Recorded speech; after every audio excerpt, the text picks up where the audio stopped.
Anda yang musibah, itu lebih baik bagi kita. Cinta sejatinya. Akhirnya ada orang yang kemudian hijrah. Juara, masya Allah juara. Yang buatnya ini penuh dengan cinta ya. Hajar bidzati din taribat yadah. Inilah yang memiliki agama. Assalamualaikum warahmatullahi wabarakatuh.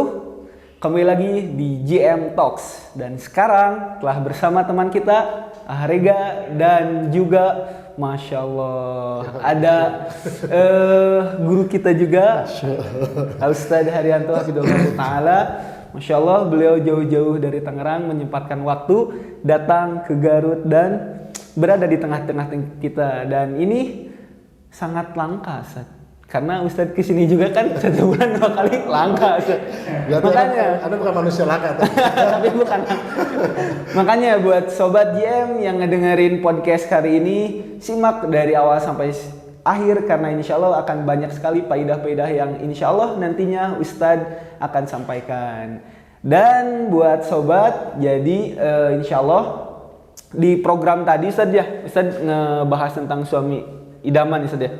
Suami idaman. Nah, selain program suami idaman juga Garut Mengaji juga Ustaz punyai program yang namanya hijrah itu asik Ustaz. Hijrah itu harus asik Ustaz.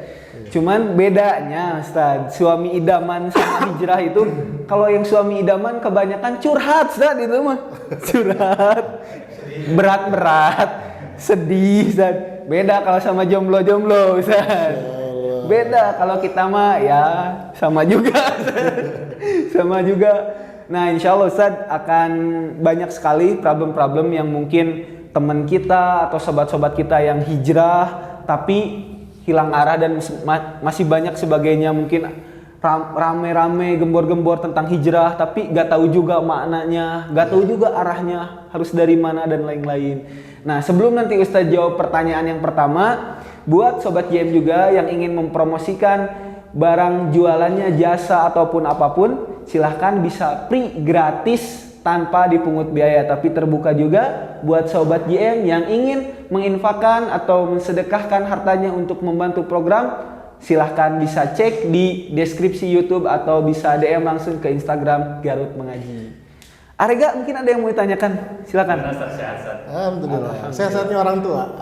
Beda sehatnya mana pun beda. Beda Ustaz. Gimana Rega? Ini berbicara mengenai hijrah. Beberapa waktu lalu sempat tren ya di muda-mudi yang dimana dari hijrah ini maksud mereka menjadi manusia yang lebih baik. Makanya mereka beranggapan bahwa hal tersebut hijrah. Nah, sebetulnya makna hijrah sendiri menurut pandangan Islam itu seperti apa ya Ustaz? Masya Allah. Hijrah ya. Barakallahu fikum. Waalaikumsalam barakallahu. Bismillahirrahmanirrahim. Alhamdulillah wassalatu wassalamu ala Rasulillah wala haula wala quwwata illa billah. Jadi gini, buat Rega sama Ripsan sama teman-teman sekalian, hijrah itu kita lihat coba maknanya dulu ya. Iya. Makna hijrah itu ada berpindah, al-intiqal, berpindah. Hijrah itu berpindah. Hajar itu adalah perpindahan. Makanya kalau kita lihat hijrah di sini nanti ada dua, ada hijrah tempat, ada hijrah maknawi. Ya. Hijrah tempat itu ya sebagaimana Rasulullah hijrah dari Mekah ke Madinah. Ya. Jadi berhijrah dari negeri kafir ke negeri Islam. Nah, jadi ini hijrah gitu. Ya, jadi kita nggak boleh menetap di negeri kafir, maka kita harus berhijrah ke negeri Islam. Ini hijrah. Apakah hijrah ini berlaku sampai sekarang? Iya, buat mereka yang kemudian berada di tempat yang tidak bisa melakukan agamanya secara utuh, maka diwajibkan mereka untuk berhijrah. Apalagi dengan tinggalnya mereka di tempat itu membuat agama mereka bisa rusak. Maka mereka harus berhijrah. Ini hijrah secara fisik. Hijrah tempat gitu. Yang kedua hijrah yang sifatnya maknawi. Ya, tidak berpindah tempat tapi berpindah dari sesuatu yang Allah haramkan menjadi kepada sesuatu yang tidak Allah haramkan. Maka Nabi mengatakan al-muhajiru man hajara ma nahallahu anhu. Orang yang berhijrah adalah orang yang kemudian meninggalkan apa-apa yang Allah haramkan. Nah, inilah mungkin semangat ini yang kalau lihat tadi pertanyaan Rega itu kan semangat ini yang muncul. Ya, anak-anak yang kemudian mau meninggalkan sesuatu yang tadinya diharamkan menjadi yang halal. Betul. Dulu pacaran jadi ta'aruf. Nah, Masya Allah. Anda baru sekarang ketemu jomblo, bangga cuma beliau. Semangat lagi kalau dia kan berhijrah yang tadinya suka pakaiannya gimana, berusaha untuk pakaian syar'i yang perempuan menutup auratnya. Nah, ini hijrah. Teman-teman, hijrah dari apa yang Allah haramkan ini hijrah yang Masya Allah. Ini hijrah yang terpuji dan ini taufik dari Allah Subhanahu Wa Taala. Namun dalam kenyataannya memang nanti hijrah dari sisi maknawi ini ada dua bentuk. Ada hijrah secara fisik, ada hijrah secara hati. Cara fisik apa? Dulu nggak jenggotan, sekarang jenggotan. Dulu nggak pakai jilbab, jadi pakai jilbab. Ya, misal celananya jadi cingkrang. Ya, kemudian sholatnya berubah. Ini hijrah yang secara fisik. Alhamdulillah. Dan sekarang fenomena pakaian-pakaian syar'i sesuatu yang nggak aneh lagi gitu. Betul, ya. Kita ngeliat orang pakai nikob biasa aja. Dulu kayaknya wah siapa ini? Siapa tuh? Kok siang-siang yang setan-setanan? Ya dulu pernah juga istri ada tuh jalan di mall, anak kecil takut gitu ngeliat. Celananya banjir, celananya banjir. Sekarang sesuatu yang alhamdulillah tersosialisasi dan ini perlu kita syukuri. Cuma ini nggak cukup gitu ya. Kemudian kita jangan kita ngeground di sini gitu. Jangan kemudian hijrah kita hanya secara fisik gitu. Dia udah bisa mendeklarasikan bahwa itu hijrah. Belum, karena hijrah itu ternyata ada dua, ada hijrah fisik dan hijrah hati. Nah itu, ini yang paling penting. Gitu. Yang banyak orang miss. Ya. Kurang memperhatikan di situ. Nah, karena disinilah yang menjadi sebuah endurance, daya tahan berada di atas hijrah itu berdasarkan keyakinan. Nah, berapa banyak orang yang kemudian penampilannya alhamdulillah sudah berubah, tapi hatinya tidak berubah. Ketika hati tidak berubah, keyakinannya nggak berubah. Ketika keyakinannya nggak berubah, akhirnya dalam Quran Allah mengatakan, wa minan nasi may ya'budullah ala harf. Ada sebagian manusia yang beribadah di ujung-ujung. Idza asabatu khairan it'amanu bih. Kalau dikasih kebaikan tenang dia. Setelah hijrah, wah Masya Allah, tenang gitu. Karena nggak dapat fitnah. Tapi yang namanya konsekuensi hijrah itu ada ujian. Wa idza asabatu fitnah inqalaba ala wajhi. Ketika dikasih ujian dia balik ke belakang. Ya. Buat kita yang suka mustaqbal, alhamdulillah saya hijrah. Coba perhatikan surah Al-Ankabut ayat 2. Iya. Allah mengatakan apa? Ahasiban nas ayat ruku ayyaqulu amanna fahum la yuftanun. Apakah mereka mengira mereka dibiarkan saja mengatakan kami beriman? Ya, padahal mereka nggak diuji. Jadi konsekuensi hijrah pasti ada ujian. Dan siapa orang yang bisa menghadapi ujian? Orang yang punya keyakinan. Ya, berapa banyak orang yang misalnya hijrah, meninggalkan bisnisnya yang berbau-bau ribawi misalnya. Qadarullah, omsetnya turun, nggak kuat dia. Akhirnya balik-balik lagi. Ya, berapa banyak, dan itu banyak terjadi kan? Itu banyak terjadi gitu ya. Makanya ini hijrah hati ini menjadi sesuatu yang perlu terus kita menjadi warning dan urgent juga Ustaz. Jangan kemudian kita merasa bahasa antum tadi merasa cukup dengan penampilan. Wah, alhamdulillah saya sudah hijrah, sudah bisa menegasikan saya adalah pemuda-pemuda hijrah misalnya. Betul. Nanti dulu gitu.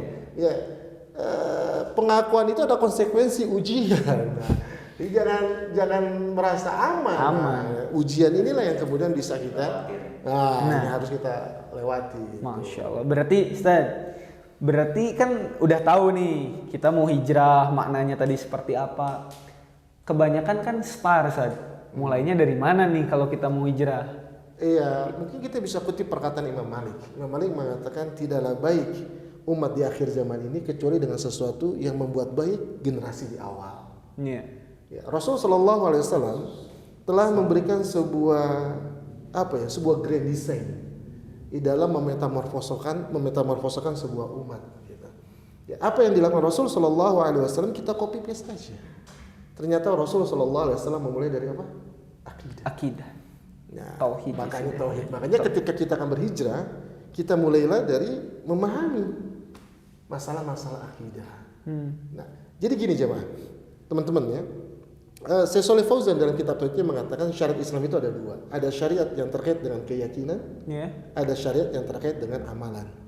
Yang amal ini yang lahiriah tadi. Habis hijrah, sholatnya berubah, pakaiannya berubah, gitu. Tapi ternyata bagusnya amalan itu tergantung dari persoalan keyakinan. Ya. Kalau kita lihat bangunan itu bangunan. Yang membuat indah bangunan itu kan ornamennya, pintunya, jendelanya.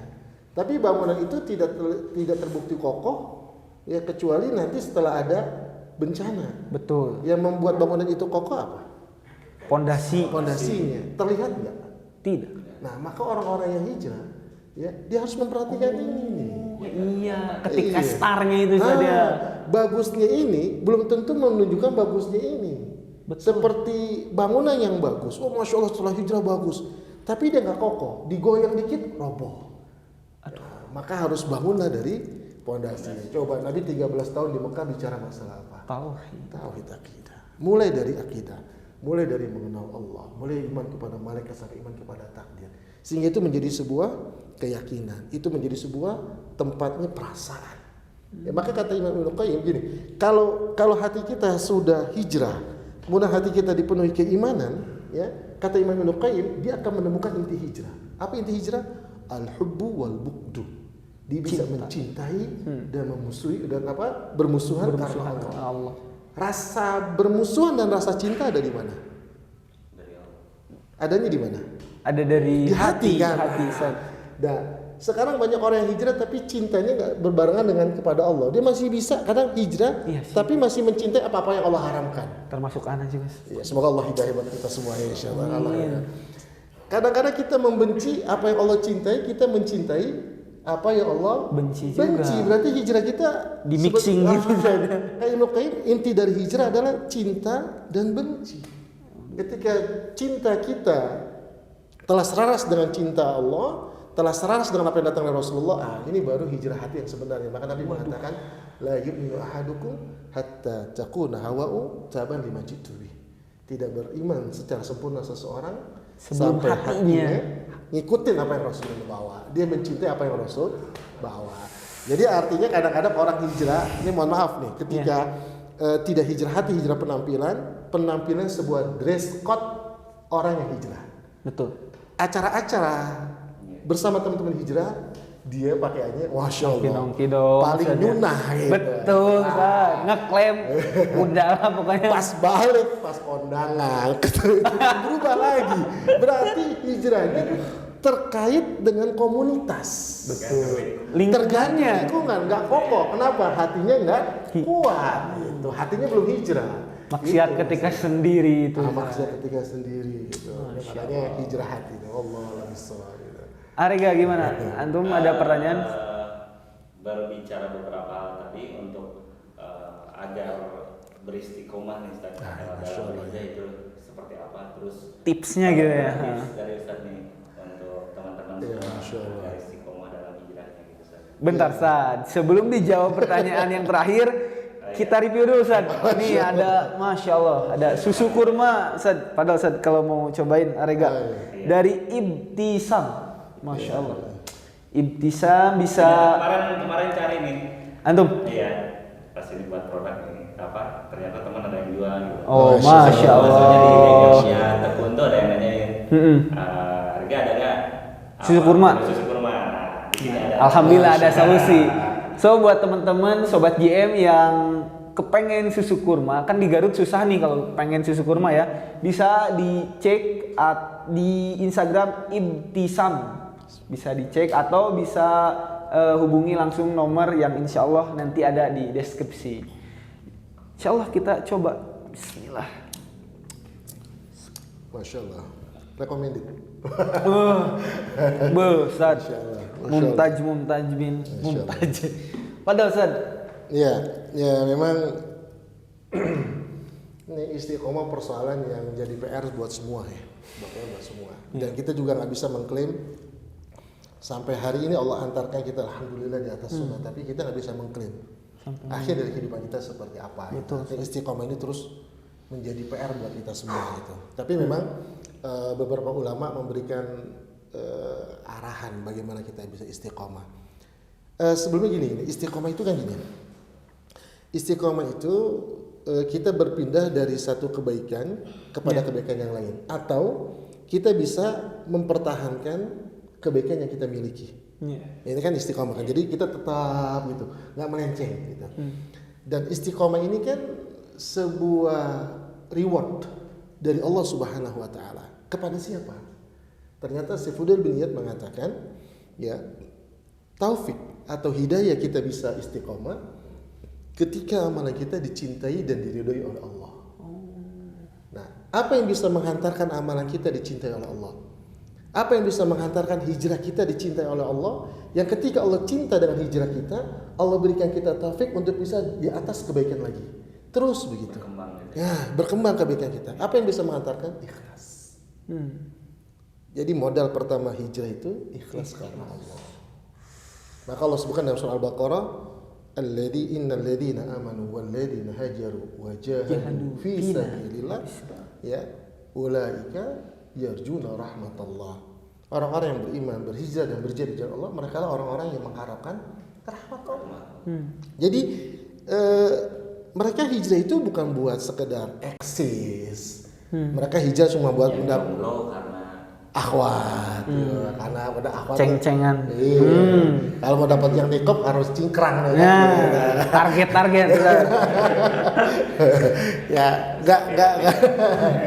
Ya apalagi sekarang kan, ya apa ya? Mungkin saya salah nggak bilang. Sunnah tuh punya nilai jual. Betul. Ya kan? Apa aja yang antum melabeli sunnah itu laku. Gitu. Ya, akhirnya ada orang yang kemudian hijrah karena dia mengharapkan sesuatu. Ya tadi eksis di lingkungan, ya, atau kemudian dia punya tanda kutip barang dagangan yang dia mau produk-produk yang kemudian dia label-labelkan sunnah, saya sudah hijrah segala macam. Nah ini nggak kokoh. Makanya kokoh ada yang pertama ikhlas karena Allah Subhanahu Wa Taala. Dia hijrah karena mengharapkan rahmat Allah. Apa itu rahmat Allah? Ya, rahmat Allah itu ulama mengatakan dua. Yang pertama ampunan akan dosa yang telah lalu. Yang kedua bimbingan kebaikan di masa yang akan datang. Jadi dia hijrah mengharapkan itu supaya Allah bimbing dia, Allah ampuni dosa dia. Nah ini yang pertama yang membuat orang itu bisa istiqomah. Ya. Ikhlas. Ya, ikhlas. Dan ini harus terus kita perbaiki. Gitu. Maka ketika mau hijrah yang harus kita tanya, ngapain kita hijrah?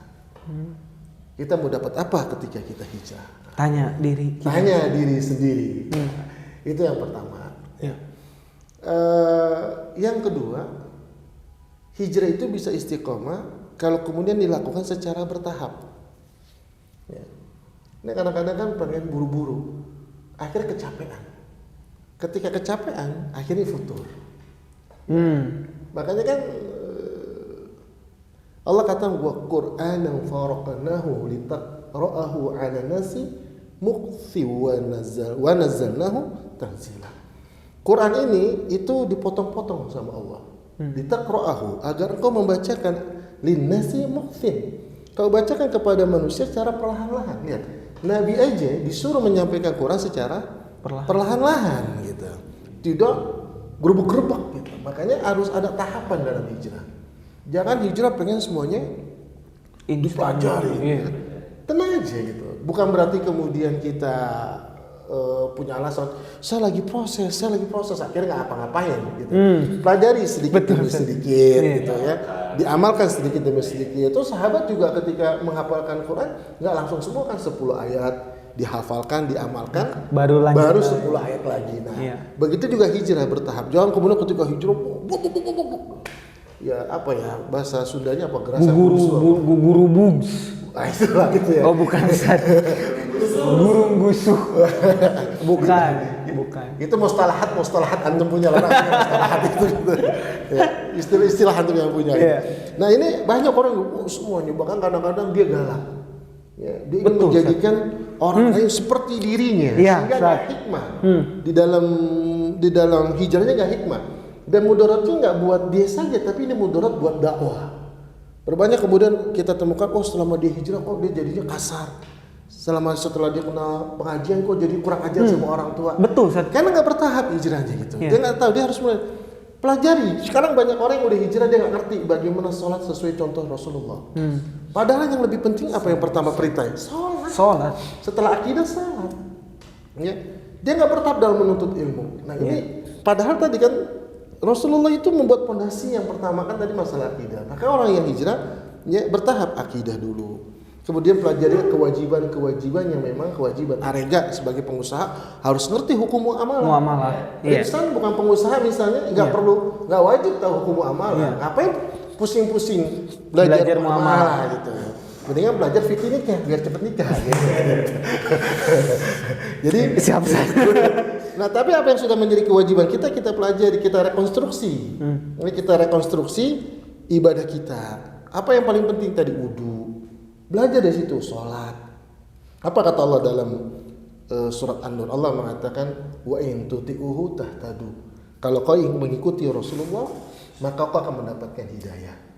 Ya, artinya mempelajari sesuatu yang wajib buat kita, kemudian kita amalkan, itu akan mendatangkan hidayah dari Allah Subhanahu wa taala. Ini yang kedua.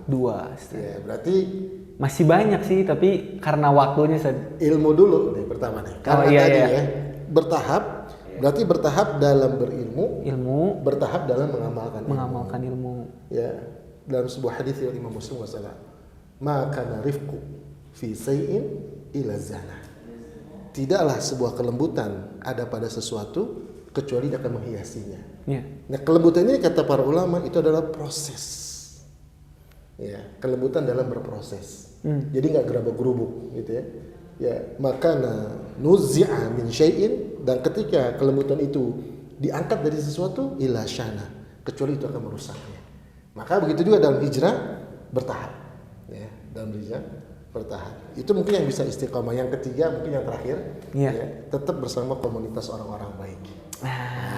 Ini pentingnya antum nih Garut Mengaji. Betul, buat sobat JM juga kan kebanyakan banyak saat udah hijrah, menyendiri, gak punya lingkungan, balik lagi ke lingkungan masa lalunya. Nah, buat teman-teman juga sobat JM yang kepengen ngumpul saat kita juga insya Allah ada Ustaz, ya walaupun futsal bareng. Yang penting kan ada istilahnya. Ini juga Arifsan, sekarang kan lingkungan kita bukannya lingkungan dunia nyata, dunia maya. Iya. Nah, itu tinggalin tuh.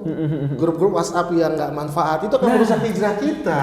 Betul. Ya, antum follow-nya follow Garut Mengaji. Yang datangnya nasihat, bukan jadi follower yang nggak jelas-jelas. Karena kehidupan kita bukan kan udah, apalagi anak-anak muda rata-rata kan udah punya kehidupan. Sosnya kan udah game, wah pokoknya banyak Ustaz. Itu dia. Masya Allah, sangat menarik, tapi karena waktunya juga Ustaz. Insya Allah mungkin Ustaz berkenan jika insya Allah di next episode kita akan bahas lagi tentang hijrah ataupun tadi suami idaman. Mau melanjutkan curhat Ustaz. Melanjutkan curhat. So buat teman-teman tiba di akhir acara, jadi buat teman-teman yang kepengen bertanya atau kita bahas bisa langsung DM ke Instagram Garut Mengaji. Insya Allah mungkin jikalau itu belum dibahas dan mewakili mayoritas pertanyaannya, insya Allah kita akan angkat tema dan kita akan tanyakan dan diskusikan langsung di podcast Garut Mengaji Talks. Buat teman-teman juga yang ingin mempromosikannya bisa ya Rega ya, insya Allah bisa juga di GM Talks gratis tentunya ya. Dan terbuka juga buat teman-teman yang ingin berinfak sesuai ya tentunya menginfak untuk kegiatan operasional GM Talks atau kegiatan Garut Mengaji yang lainnya, silahkan bisa dicek di link di deskripsi YouTube. So buat sobat GM ada yang baru nih di akhir program. Biasanya kan closing statement, promo dan yang lain-lain. Kelas beres. Nah buat sekarang ada hadiah nih, lebih menarik kan, sambil dengerin faidah nasihat dari Ustadz. Tentu hadiah. Ilmu mah itu mah harus dicatat Ustadz. Sebaik-baiknya ilmu kan dicatat, tapi ada bonus juga nih, insya Allah dari Ibtisam. Masya Allah, Ustadz lebih hafal daripada masa. Menarik. Ibtisam insya Allah akan ada 6 botol gratis buat 3 orang pemenang dan 300.000 ya nominal untuk Tiga pemenang. Gimana rulesnya, Rega? Rulesnya pertama, teman-teman tadi nyimak nggak yang apa? Poin-poin barusan. Nah, nanti saat posting di Instagram dan YouTube Garut Mengaji, teman-teman bisa catat poin-poinnya. Nanti dipilih sama tim Garut Mengaji siapa pemenangnya gitu. Dijawab di kolom komentar Garut Mengaji langsung. Jadi YouTube ada kolom live chatnya, langsung dijawab, nanti dicek sama tim, dan insya Allah pemenang nanti akan dipilih oleh Garut Mengaji 3 orang pemenang, dan di WhatsApp juga ya. Dimohon harap akun asli, karena kalau akun fake susah juga kita nantinya. Mungkin sekian. Barakallahu fikum. Assalamualaikum warahmatullahi wabarakatuh.